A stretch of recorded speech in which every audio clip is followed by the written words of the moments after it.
Good morning. I am Vincent Ribaud, and I will present Scaling Up a Project-Based SQL course. Many computer science courses are characterized by inductive teaching methods and project-based learning. As the SQL course in our degree. The design and implementation of the course is based on Dwyer's learning paradigm. Teaching is guided by objectives expressed in terms of learning outcomes. The project is a library management software, and practical work is carried out in a dedicated practicum. Evaluation is continuous and formative. We assess the project on a competency scale, with N is not acquired, P partially acquired, L largely acquired, and F is fully acquired. The evaluation is based on deliverables, and the exam is project-based. So we made an analysis 5 years ago, and I will tell you a few things about this. So in 2015,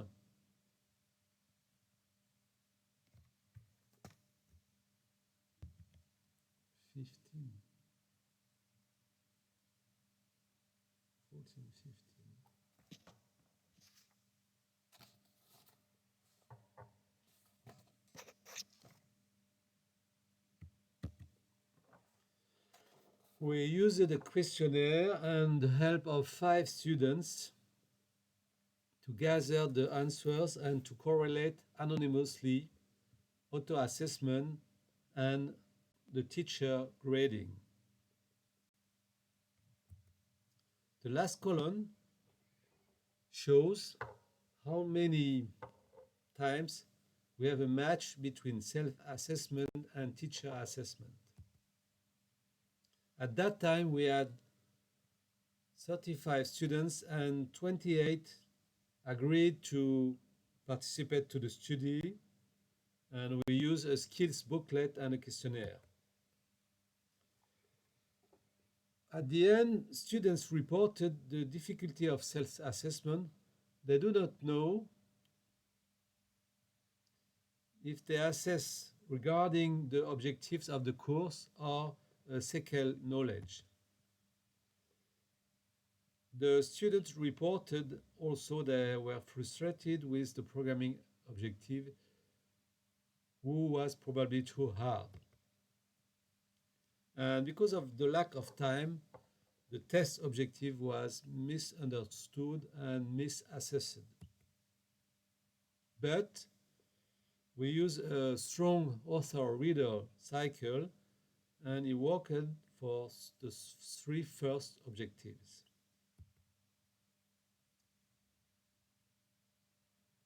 Five years later, we return to a classical teaching paradigm with a rudimentary life cycle and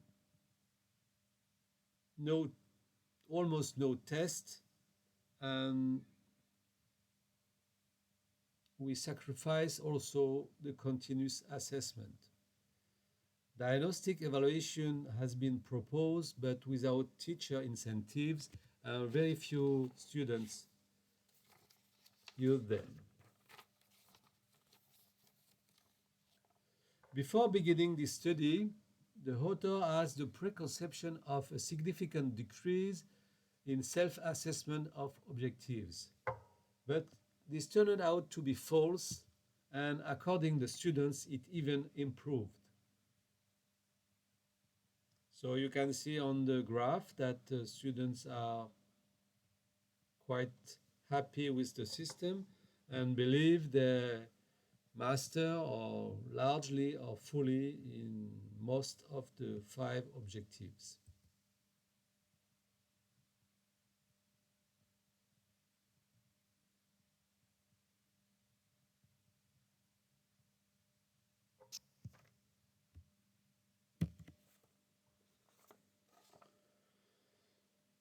Regarding the practicum, so we have Jack Tardif, who defines the characteristic of a pedagogical environment which is consistent with the learning paradigm as follows. It is the constancy of learning and variation over time, a cognitive imbalance, the authenticity of learning situation, the transdisciplinarity, and the interaction between the theory and practice, and the integration of assessment into learning situations. So we asked the students to answer to the question related to the characteristics of the pedagogical environment. And there is no significant differences between 5 years ago and now for the first four characteristics. The project is now a mini project based on the course rather than a standalone project. So that means that the understanding of, for instance, the phases of the life cycle and the deepening of knowledge is diminished, but conversely, it helps students better understand the course. So very few students use the author reader cycle. That means the use of pre-correction. So the last three characteristics are strongly decreased.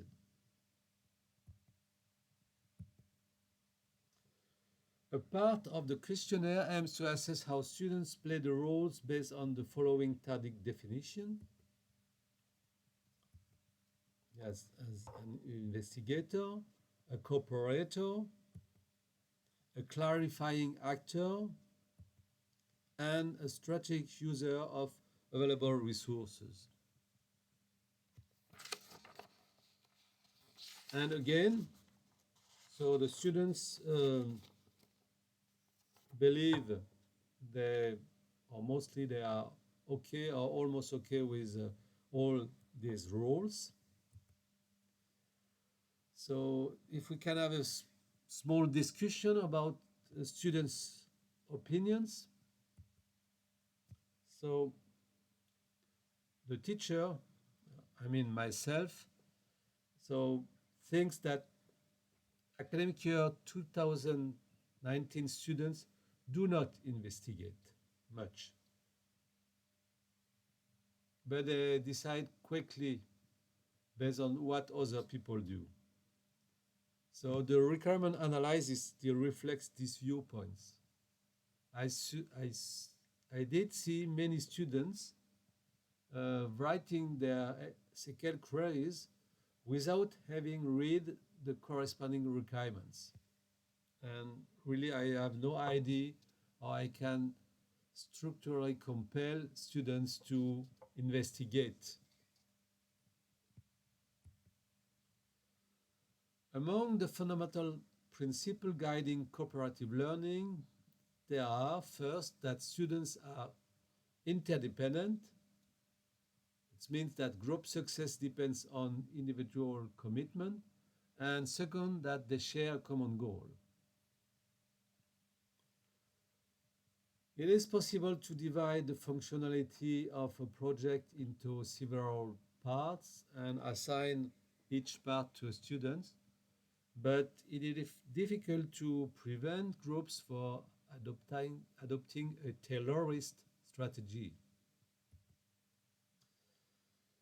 So Tardif mentions as clarifiers that students have a responsibility to question their peers and teachers, both about their own understanding and that of their peers.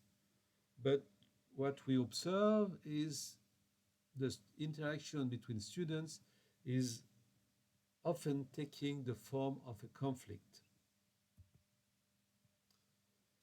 And according to Tardif, particularly in the context of the use of information technology, students can become passive consumer of information. And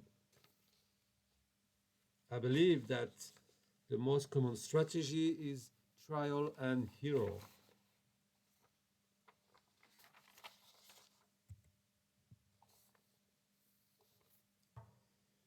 So the French system uses grades ranking from 0 to 20, and 10 is required to pass an exam.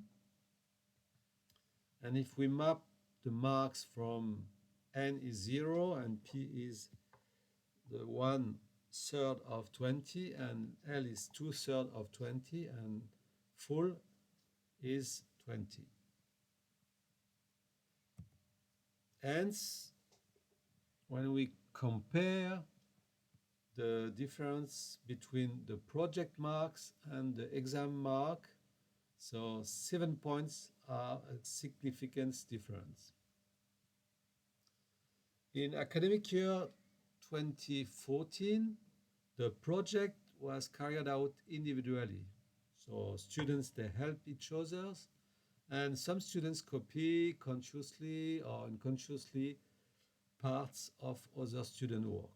But the project and exam mark are very well correlated, and only 2 students out of 35 so have a difference considered as problematic. That is 6%. In academic years 2019, the project was carried out in pairs, and in some pairs, the students consciously or unconsciously may not work hard enough. And when you observe the difference between project and exam, so we had 26 students over 120, so more than 22%, which have a difference that is considered as problematic.